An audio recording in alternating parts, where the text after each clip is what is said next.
Welcome to the course on error control coding and introduction to convolutional code. So, today we are going to talk about a class of parallel concatenated convolutional code called turbo codes. Now, what is concatenation? In concatenation, we take small codes and we combine them to create a more powerful code.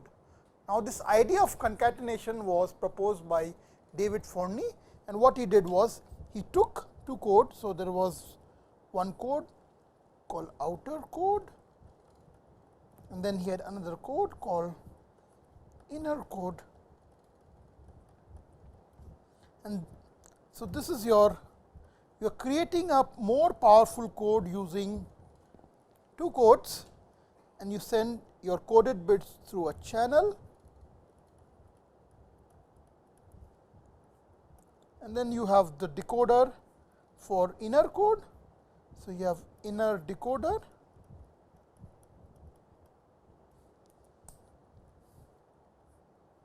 and then you have a outer decoder. So, this is your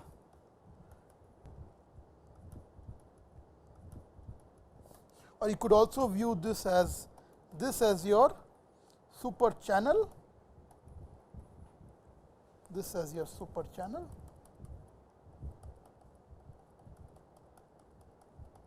and these are codes on that. Now, this is a very simple idea of combining two relatively simpler code to create a more powerful code, and these codes could be block codes, convolutional codes, we could use any one of them. Now, this is one class of concatenated codes. Now, there are various ways in which you could concatenate code.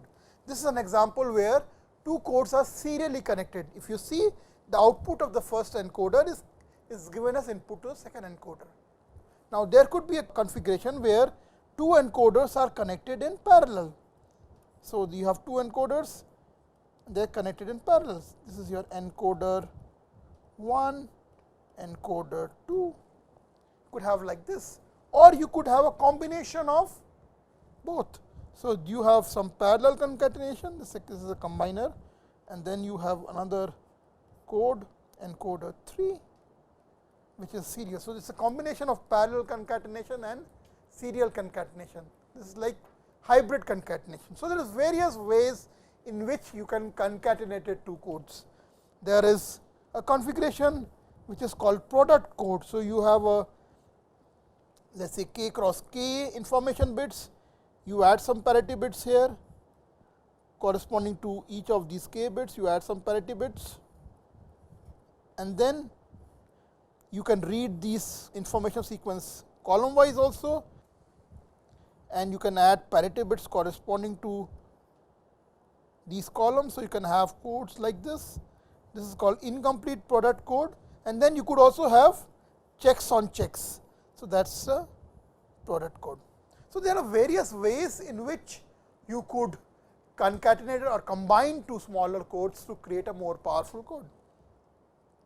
In this lecture, we are going to talk about one such class of concatenated codes, which is called turbo codes.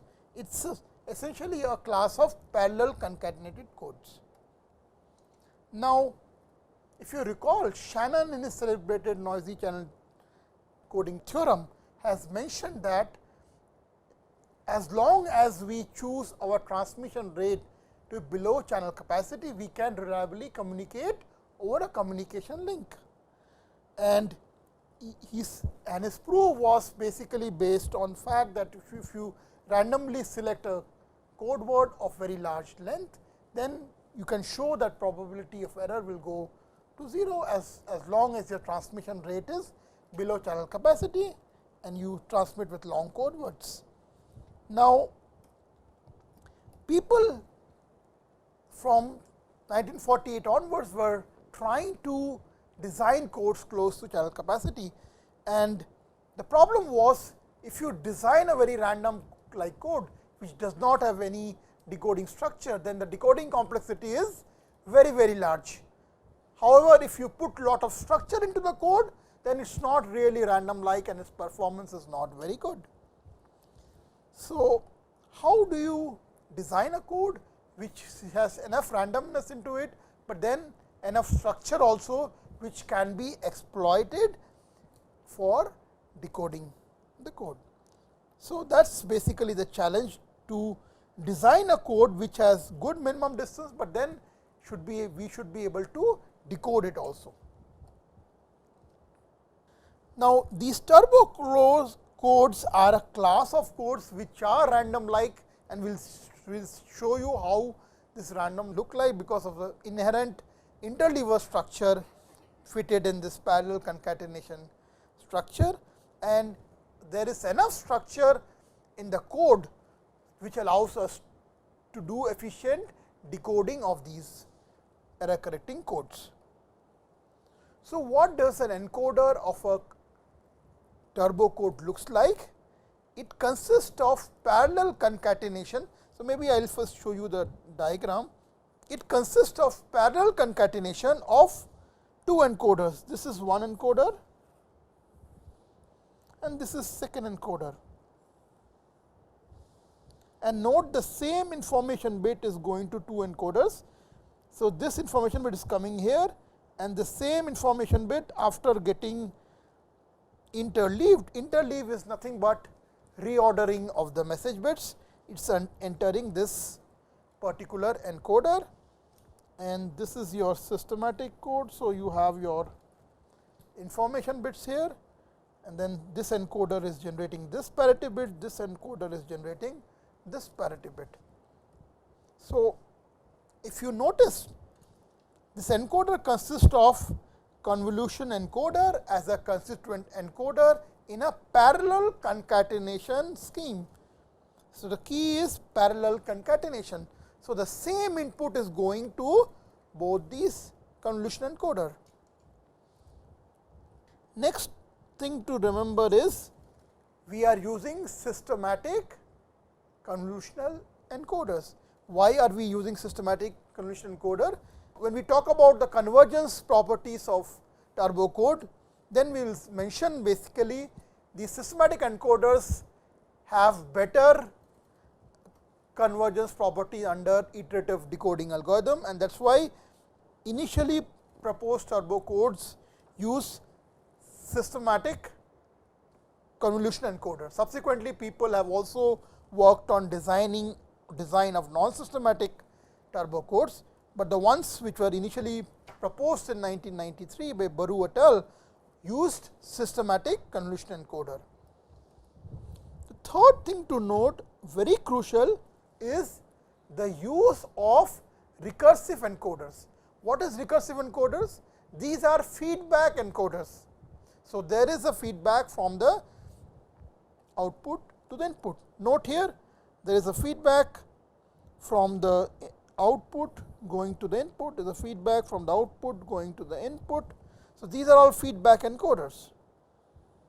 Now, why do we need feedback encoders? I will just give a very simple example to illustrate. So, we know that we would like to have a large minimum distance of these codes, because larger the minimum distance, better is the error correcting capability of the code. So, let us just consider a very simple case. Let us just consider that you have a memory 1 code. So, let us just say memory 1 code could be G of D. So, this could be, let us say 1 plus D, 1 plus D. Now, usually the input bits, and this is systematic, right. So, this comes here. So, usually the information sequence that have low weight can create low output weight sequence also. So, let us look at weight 1 sequence, let us say 1 and all zeros. So, that is just 1. Now, if this input comes in here to this particular encoder, note this will produce an infinite length of 1, and same this 1 when it comes here after interleaving, this will also create a large number of 1s. Whereas, if instead of recursive encoder, if we would have used a non-recursive encoder, let us say if we had used a feed forward encoder 1 plus d, then what would have happened? This would have been just 1 plus d, and of course, this would have been also 1 plus d some shifted version of that. So, you can see that we can get better distance by using feedback convolutional encoder. So, that is why this is very important that, and this was a key innovation for this code, that when they used two parallel concatenated codes, the convolutional encoder which was used was recursive convolution code. It was systematic because systematic codes had better convergence property. So, remember these two things. So, what are the components of the turbo code? So, first thing I said, it is a concatenation of two or more encoders in a parallel fashion, as opposed to serial concatenation. In serial concatenation, what happens is, so there are bits coming in here, this output from first encoder, that is fed as input to the second encoder. So, this is your encoder 1, encoder 2. So, the output of encoder 1 is fed as input to the second encoder, but in parallel concatenation you are sending the same information parallelly to both the encoders.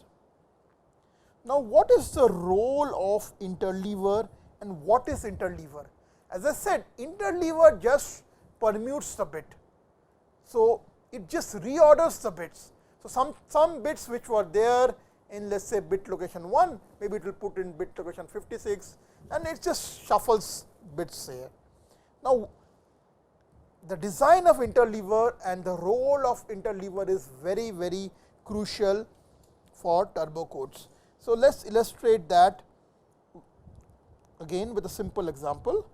So, what we are considering is this recursive or a feedback encoders, and we are considering a very simple feedback encoders, which is memory 1's 2-state convolution encoder. Now, as I said, input 1 sequence cannot terminate this encoder. If my u of d is 1 and g of d is 1 by 1 plus d, then what is my v of d?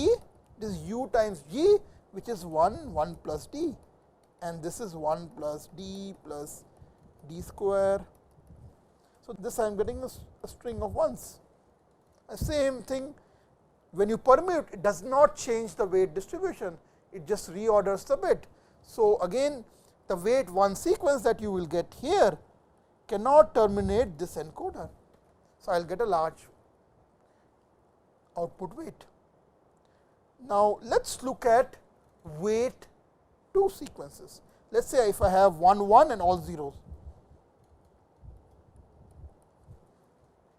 So, let us say 1 1 and all 0, that is 1 plus d.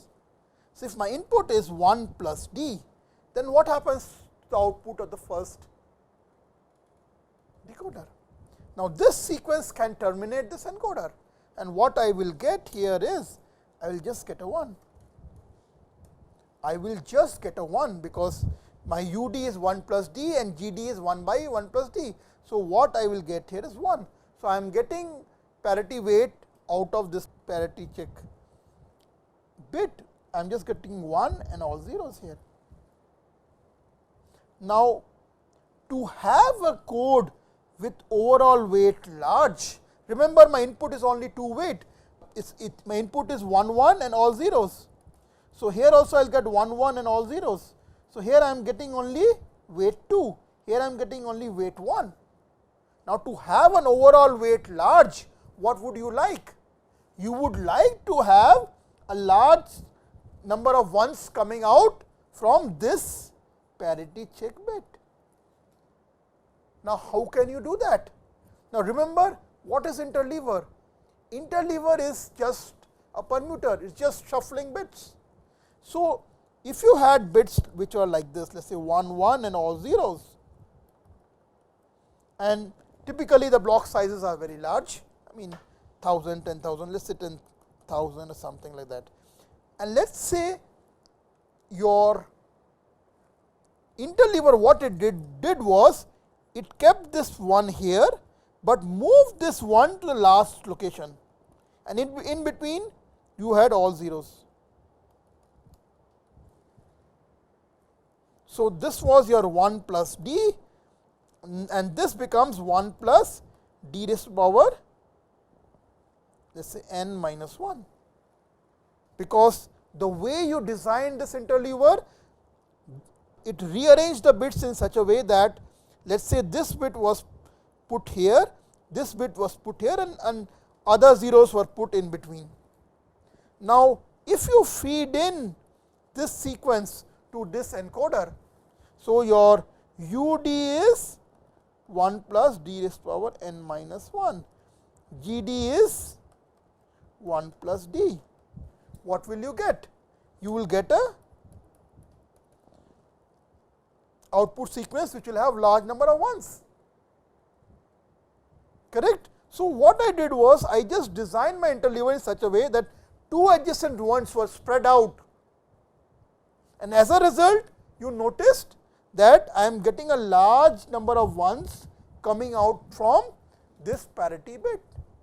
Now, contrast it with the situation where, let us say, instead of shuffling this bit here, if I would have kept this bit, let us say here, and this would have been 0. So, this would have been 1 plus d cube, then what would I have got? I would have got 1 plus d cube by 1 plus d. So, this would be 1 plus d square. So, I would have only got 3 ones here, but now I am getting a large number of ones. So, I hope I am able to convey the role of interleaver. The design of interleaver is very, very crucial. You should design the interleaver in such a way such that the adjacent ones are separated out far apart, so that after interleaving, when the same information sequence is passing through the encoder, it generates a large parity sequence with large weight. Ideally, what you would like is, if the parity sequence coming out here has low weight, then this should generate large weight parity sequence, and if this guy is generating parity sequence with low weight, then this sequence, this should generate a parity sequence with large weight. So, again I cannot emphasize enough the role of interleaver, because this is a very, very crucial component of turbo encoder, and it also helps in some sense randomizing the code, like make the code look random like, if you want to use that word. So, let us look at the structure of turbo code again. So, you note here I have two encoders. This is my encoder 1 and this is my encoder 2. Both of them are recursive or feedback encoders. You can see that each one of them has 8 states in this particular example. Now, the information sequence is coming here. It is a systematic code. So, the same information is coming out directly as one of the output, and then the input to the second encoder, this is interleaved. Now, interleaving is nothing but, as I said, reordering of the bits. The reordered bits are coming to the second encoder, which will then generate a set of parity bits. So, this is the structure of a parallel concatenated code. In this particular example, we are using convolutional encoders as constituent encoders. Now, in this graph, I have plotted bit error rate performance versus signal to noise ratio for a rate 1/3 turbo code, and for block size more than 65,000. Now, note the typical performance. So, there is a region where there is a steep fall in bit error rate performance, and this region we call it waterfall region. So, this is called waterfall region. Just like a typical waterfall, that performance is coming like this. And then there is a region where there is hardly any improvement in bit error rate in spite of increasing the signal to noise ratio, and this is known as error floor region. Now, performance in the waterfall region is governed by the convergence behavior of the constituent encoders under iterative decoding algorithm, and we will discuss this in subsequent lectures. And performance in the error floor region is governed by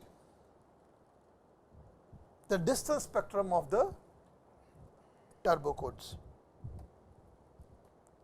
So, typically the constituent encoders, convolutional constituent encoders that gives good performance are the ones which have short constraint length, typically 3, 4, like memory 3, memory 4.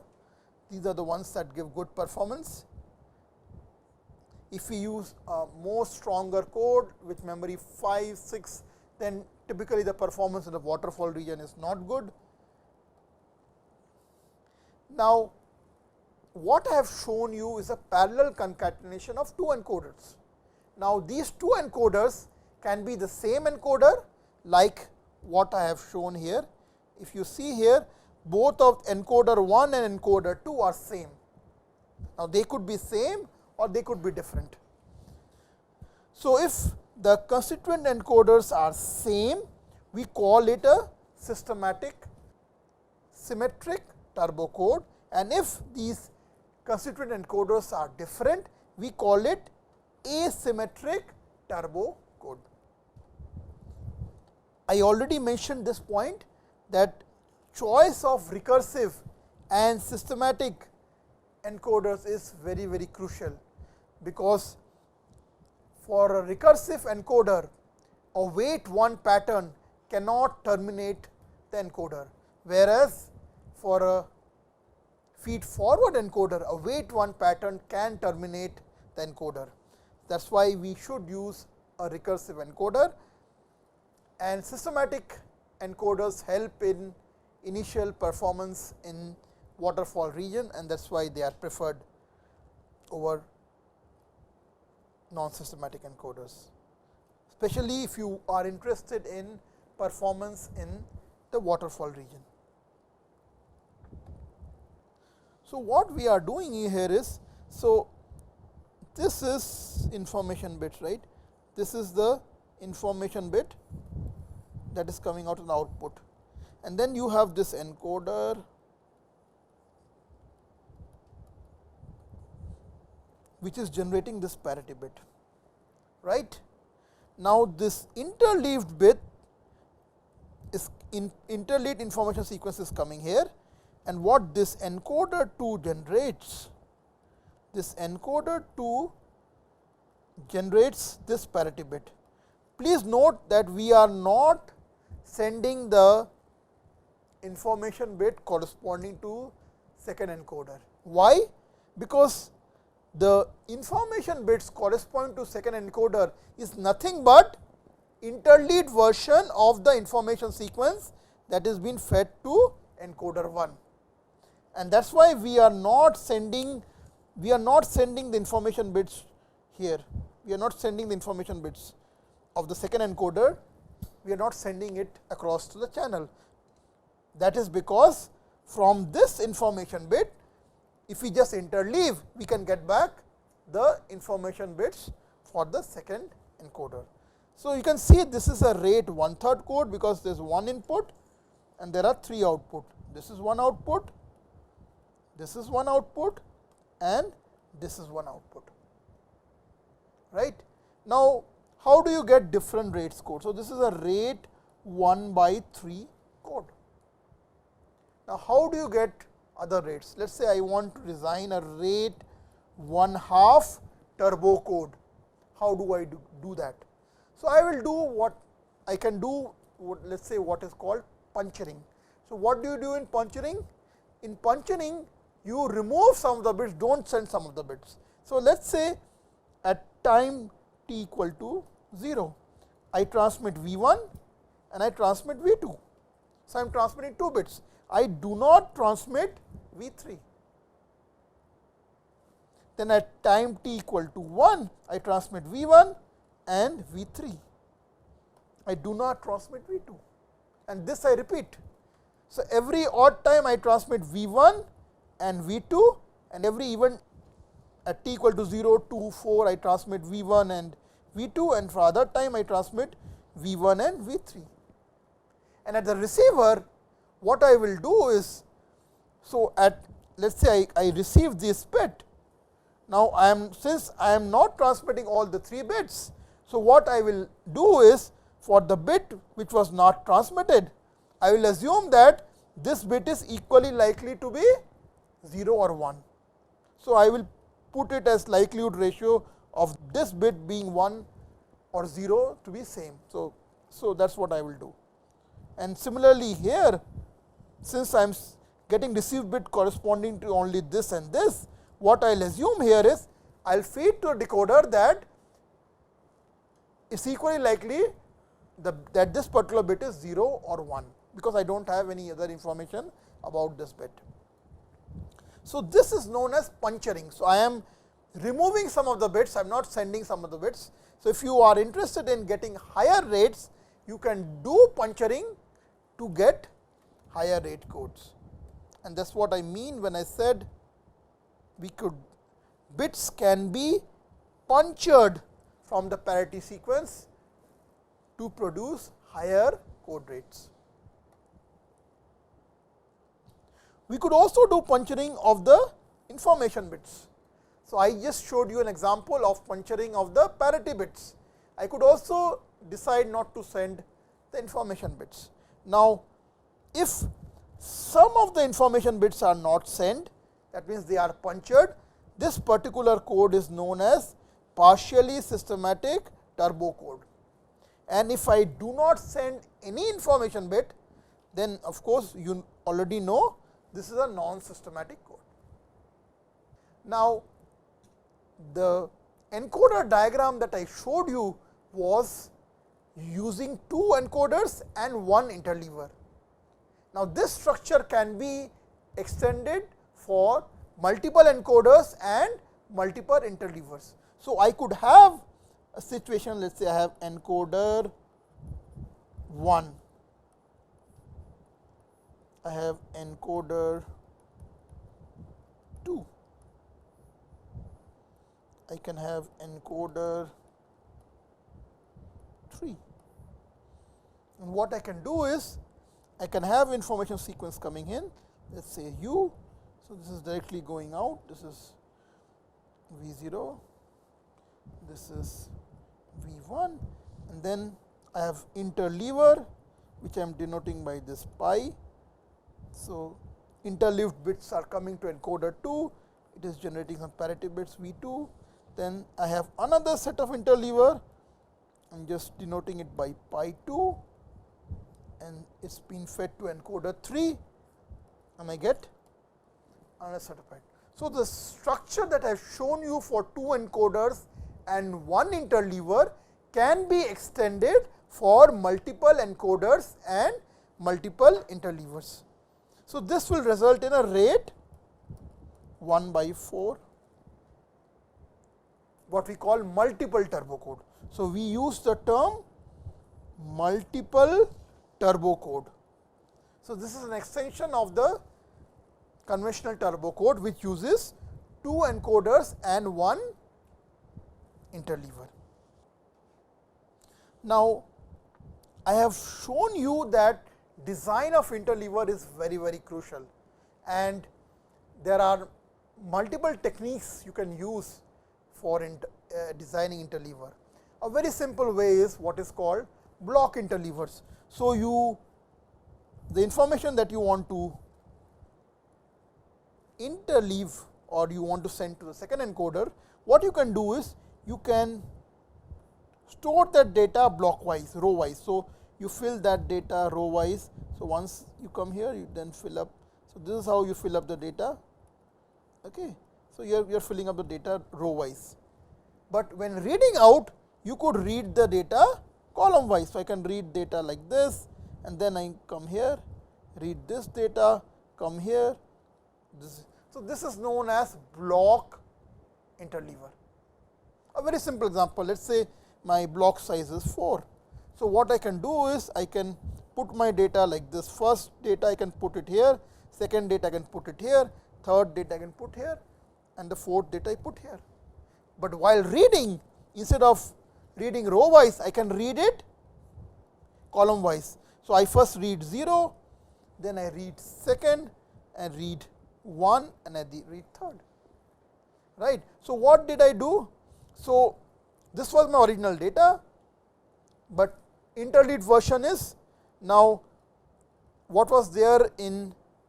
So, in location this, the same bit is there, but in this location now I am having what was earlier there in this location, and in this location I am having what was earlier I had in this location. So, interleaving is nothing but just reordering of data.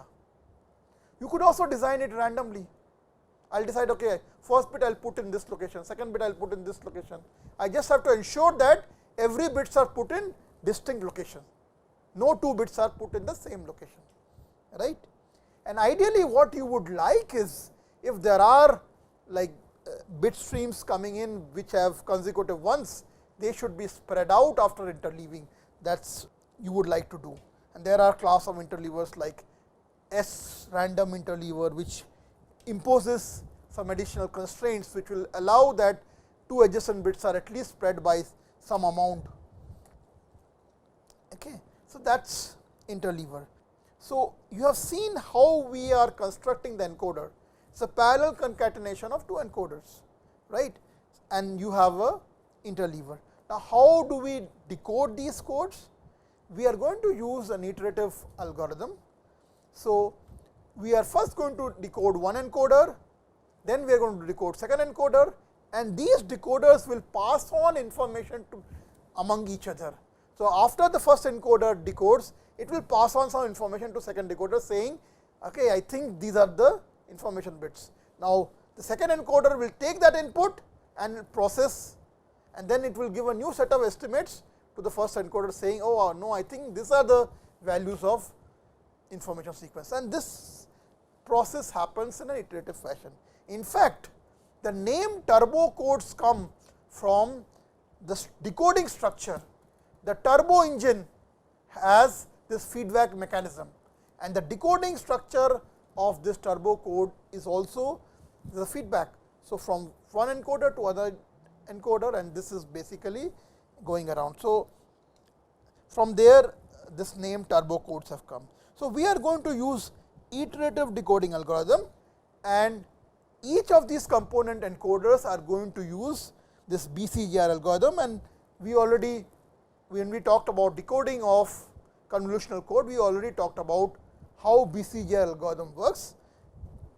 In the next lecture, we will talk about how the turbo decoding algorithm works.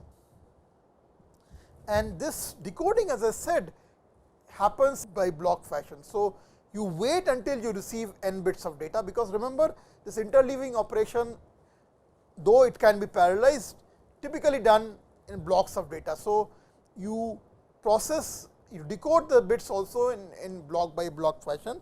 So, the information can be arranged in blocks of data.